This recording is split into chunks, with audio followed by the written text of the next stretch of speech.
Back side है instrument का, और बेसिकली एक केमिकल पार्ट है। तो 3 केमिकल हम यूज करते हैं। पहला है मॉलिक्यूलर सी, दूसरा है उसे CO2 को रिमूव करता है और वो CO2 फ्री एयर इर्गा में जाती है। उसके बाद में जो बीच से एयर जाती है उसमें जो CO2 होता है उसको ये डिस्प्ले करता है। तो पहले पोर्टेबल लीफ तो ये स्पेसिफिक नहीं होता है उसके साथ वाला होने वाले आपको ऑन आप यहाँ से भी रिकॉर्ड कर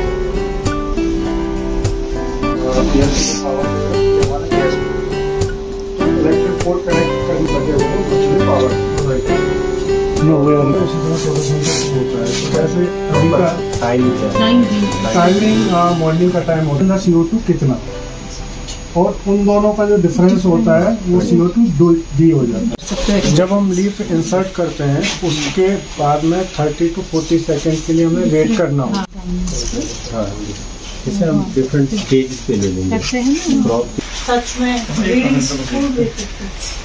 इसी तरह उसका न्यूट्रॉन प्रोब का। आपको पता है कि इस टाइम जो एग्रीकल्चर टेक्नोलॉजीज हैं वो बहुत नई आ रही हैं, क्योंकि हम अब प्रिसिशन एग्रीकल्चर पे और क्लाइमेट चेंज पे काम कर रहे हैं। एग्रीकल्चर में सिर्फ अब फूड न्यूट्रिशन का नहीं है,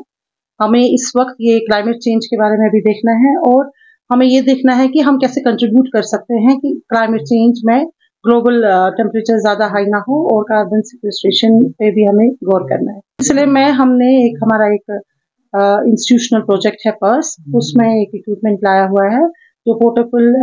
फोटोसिंथेटिक सिस्टम है इर्गा का, और इसमें हम ये देख रहे हैं कि कितना कार्बन डाइऑक्साइड यूज होता है और कितनी फोटोसिंथेसिस होती है। ये फोटोसिंथेटिक एफिशिएंसी क्या है, इसका मतलब है कि जो हम ट्रीटमेंट्स अपनी क्रॉप को देंगे,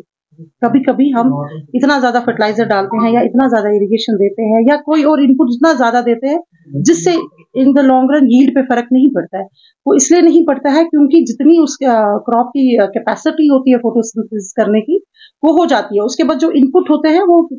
वेस्ट हो जाते हैं। उसको देखने के लिए कि हमें कितनी, चाहे वो इरिगेशन है चाहे कोई और इनपुट है, वो कितना हमें एक क्रॉप में देना है ताकि मैक्सिमम कैपेसिटी जो उसकी फोटोसिंथेसिस की है वो हो जाए। क्योंकि हमें पता है कि प्लांट्स जो हमारे हैं वो अपना खाना खुद फोटोसिंथेसिस से बनाते हैं, मगर जितनी हमें सोलर एनर्जी पड़ती है प्लांट पे वो सारी यूटिलाइज नहीं होती है। इसलिए एक इन अ वे जैसे हम बचपन से पढ़ते आए हैं कि फोटोसिंथेसिस बहुत अच्छी चीज है, इससे खाना बनता है, प्लांट्स ये काम करते हैं, मगर हमें एज एन एग्रोमेट्रोलॉजिस्ट ये पता है कि जो फोटोसिंथेसिस है हमारा वो 100% एफिशिएंट नहीं है। वो जितनी सोलर लाइट उस पर पड़ती है वो ज्यादा यूज नहीं होता है। इसीलिए हमें ये देखना है कि क्रॉप की ओरिएंटेशन कैसी रहेगी। प्लांट ब्रीडर्स को ये देखना है कि आइडियल उनका स्ट्रक्चर क्या रहेगा, लीफ का एंगल क्या रहेगा, ओरिएंटेशन क्या रहेगी, ताकि वो 100% जितनी उन पे लाइट इंटेंसिटी पड़ती है वो यूज हो जाए फोटोसिंथेसिस के लिए। जब 100% लाइट इंटरसेप्शन है वो यूज हो जाए फोटोसिंथेसिस के लिए, हमारा क्रॉप यील्ड बहुत ज्यादा बढ़ेगा। इसलिए जो प्लांट ब्रीडर्स को ये काम करना है या एग्रोनॉमिस्ट को काम करना है, उनके लिए कुछ इक्विपमेंट्स की उनको कमी थी जो इस पर्स प्रोजेक्ट की वजह से उनको कंप्लीट हो गई। इसमें ये देखेंगे कि क्या किस स्टेज पे हमारे प्लांट की कितनी कैपेसिटी है कार्बन एक्सचेंज करने की, और क्योंकि आपको पता ही है प्रोसेस में कार्बन डाइऑक्साइड यूज हो जाता है और वाटर बाहर निकलता है, सो दैट इज क्वांटिफाइड कि, और उससे पता चलता है कि ये फोटोसिंथेसिस कितनी हो सकती है। जब इनको ये पता चलेगा कि किस ट्रीटमेंट से, किस इनपुट से या किस टेक्नोलॉजी से हमें फोटोसिंथेसिस क्रॉप मैक्सिमम कर सकता है, हाई कर सकता है, तो उस टेक्नोलॉजी को हम ट्रांसफर कर सकते हैं फार्मर्स के लिए। मगर उसको अंडरस्टैंड करने के लिए इस इक्विपमेंट की कमी थी। मैं कॉम्प्लीमेंट करती हूँ डॉक्टर आसिफ को, हमारे जो HOD प्लांट ब्रीडर है, उन्होंने ये एक प्रोजेक्ट लाया है और उसमें ये इक्विपमेंट हमें आया है, और हमें पूरा पता है कि हमारे जो सॉइल्स के स्टूडेंट्स हैं, एग्रोनॉमी के हैं, प्लांट ब्रीडर्स हैं और भी माइक्रोबायोलॉजी या दूसरे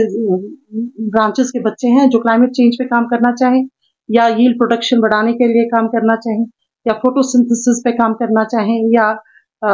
ये देखें कि कौन सी वैरायटी का फोटोसिंथेटिक एफिशिएंट सिस्टम है अपने प्लांट का, या हमारे ब्रीडर्स का काम कर सकते हैं। अभी तक वो ड्रॉट रेजिस्टेंस पे काम कर रहे हैं या वो डिजीज रेजिस्टेंस पे काम करते हैं, मगर इस इक्विपमेंट की वजह से वो और नई वैरायटीज ऐसे बनाए जिसमें एक ईडियो टाइप होगा ओरिएंटेशन ऑफ लीव्स, ताकि उनको पता चले कि मैक्सिमम लाइट इंटरसेप्शन कैसे हो सकती है, मैक्सिमम यूज लाइट का कैसे हो सकता है फोटोसिंथेसिस में।